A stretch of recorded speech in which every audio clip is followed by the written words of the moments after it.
Hello and welcome to part 2 in our series of videos about the presidency. Now, when it comes to making laws and the presidency, we have a real disconnect between what the public tends to believe and the way that the government actually works. Most people tend to figure that whatever is going on in the government, the president's responsible. The whole country elected the president, right? Leader of the free world, most powerful person on the planet, right? So if the president wants something to be a law, the president can make it a law, right? Wrong. Remember that Congress has the power to make laws. Article 1 of the Constitution spends a lot of time spelling that out. And if the Congress doesn't want to pass a law that promotes the president's agenda, guess what? That law is not going to get passed. So the president has to figure out how to lead a group of people who were elected in their own right and don't necessarily want to be led. Now, the president does have a lot of tools at his or her disposal in order to try and get that done.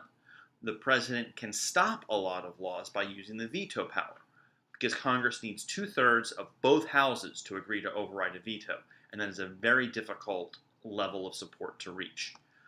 Sometimes the president can get a change made to a bill by threatening to veto it if the change isn't made. So if there's one part of the bill that the president really doesn't like, the president can say, look, I'm going to veto the whole thing if you don't make that one change. So if you want to keep the rest of this bill, change the thing I don't like. Basically, this dynamic sets the stage for negotiations between the White House and congressional leaders in order to produce a bill that the Congress is willing to pass and the president is willing to sign. If the president's party is in control of Congress, the president's role as a party leader gives him or her some extra levers to push.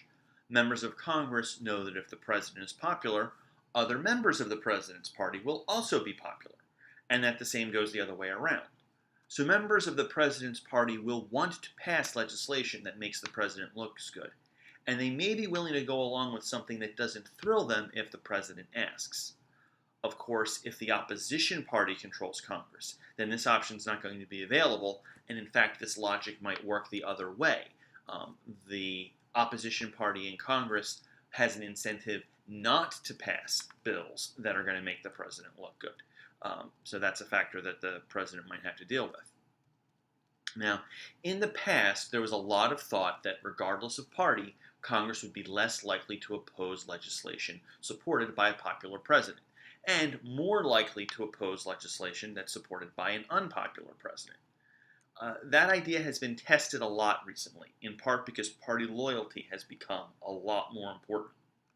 So even when President Obama was fairly popular, Republicans tended not to go along with him. And even when President Obama had his popularity decrease, the Democrats in Congress were still pretty likely to support him because we have that polarization and the parties kind of sticking together versus each other more than happened in the past. But, at the margins, a president would still rather be popular than not during negotiations with Congress because it might shift a vote or two that the president needs. Now, the president also has a set of abilities that aren't spelled out in the Constitution, but that come from being the most powerful single person in the government. When the president does or says something, people pay attention. It makes headlines in newspapers and news websites. It gets shown on cable TV, TV news. People comment on it on social media. So by giving a speech or making a public appearance devoted to a particular issue, the president draws attention to that. Certainly today, in 2017, in the Trump administration, if President Trump tweets something, that gets a lot of attention, much more than if a member of the Senate or the House of Representatives tweets something. So this ability to attract attention and change the topic of conversation is called the president's bully pulpit. If the president can use the bully pulpit to get the people on his or her side, then the people might then put pressure on Congress to support the president's agenda. Now, the media gives a lot of attention to this. What's the president saying? Is the president convincing the public? But there's considerable political science research that suggests that the bully pulpit doesn't really change minds. It just tends to reinforce how people already feel about the president's agenda. So if I'm a pretty loyal partisan Democrat and I have no opinion about an issue, if I hear that Donald Trump supports a position on the issue and he's using the bully pulpit to promote that position, then I'm likely to oppose the position just because my introduction to it is finding out that the president that I probably am opposed to on partisan grounds is on that side. And then that means I'm going to want to be on the other. So the bully pulpit might not be as effective as a lot of people have thought it was over the years. Now, this is why, at the end of the day, the president usually has to get involved with the negotiating process that comes with legislation, figuring out what he or she is willing to give up in order to get what he or she wants the most out of Congress. If the president's successful with this, there will be a bill that the president can sign. If not, then there won't. Now, the president is a lot freer to act when it comes to dealing with foreign countries. Now, by custom, the president also serves as the U.S.'s head of state, not just the head of government. That means that the president acts as a representative and symbol of the entire country, much like the Queen of the United Kingdom does for the UK. This gives the president some extra stature in setting the terms of our foreign policy. Plus, while Congress has the power to declare war, and the Senate must approve ambassadors and ratify treaties, the president is established in the Constitution as our nation's chief diplomat. The power to send and receive ambassadors means that the president has the power to decide whether and how we will deal with another country. So President Obama was able to reopen official interaction with Cuba after decades where the United States tried to isolate Cuba. And now, if President Trump wants to, he can reverse that policy because that's something that's within the president's discretion. Likewise, President Trump officially ended American negotiations over the Trans-Pacific Partnership, a treaty that President Obama had negotiated and tried to get approved by the Senate. So again, you see that who is president matters a lot in terms of our foreign policy. It's also difficult for Congress to constrain the president's actions as commander-in-chief of the military. Congress has the power to officially declare war, but the United States has engaged in many conflicts without a formal declaration of war over the last 60 years. Now, Congress often does pass an authorization to use military force, such as it did when President George W. Bush wanted to take military action in Afghanistan and then in Iraq. But those authorizations can be very open-ended. Presidents Obama and Trump have both used the 2001 authorization to use military force to justify anti-terrorist actions in many countries in the Middle East. Even when Congress passes a law like the War Powers Resolution to set boundaries for the president, it has few ways to enforce the boundaries.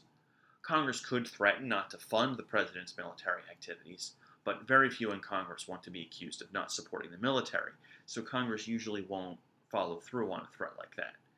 Congress could impeach the president over the president's decisions as commander-in-chief, but convicting the president in the Senate on those grounds would be very hard. So a lot of times, and in fact at all times, Congress doesn't even really try to use impeachment to direct the president as commander-in-chief. So the president tends to get his or her way when it comes to the exact use of the military. Congress can influence, but the president definitely has a lot of power in that regard. Now, as we mentioned earlier, the president is considered the leader of his or her party. This gives the president some influence over the party organization. Usually the president will pick the head of the national committee, for example.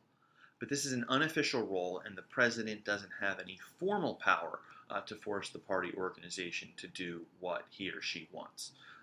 So someone can vote against what the president wants, and the president can't really do anything about it. You want to see an example of that, look at the recent vote, recent as I'm recording this, on uh, various attempts at repealing the Affordable Care Act.